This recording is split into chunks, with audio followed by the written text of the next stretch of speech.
What's up everybody, Peter McKinnon here. Welcome to a tutorial specifically on some tips and tricks that I used when editing my version of the Terminator Dark Fate trailer.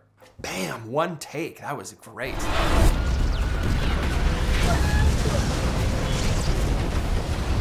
One of the techniques that I love to use in editing, just across the board, is an effect called the low pass filter. Now, if you've ever been watching a video online or a movie, I'm sure you have seen a movie before.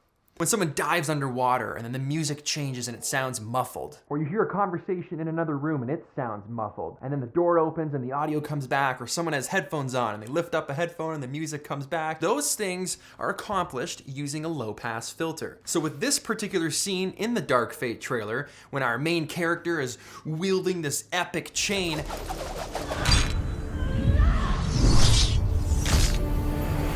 I wanted to bring more emphasis to that scene because it was so cool. So we decided to low pass the trailer music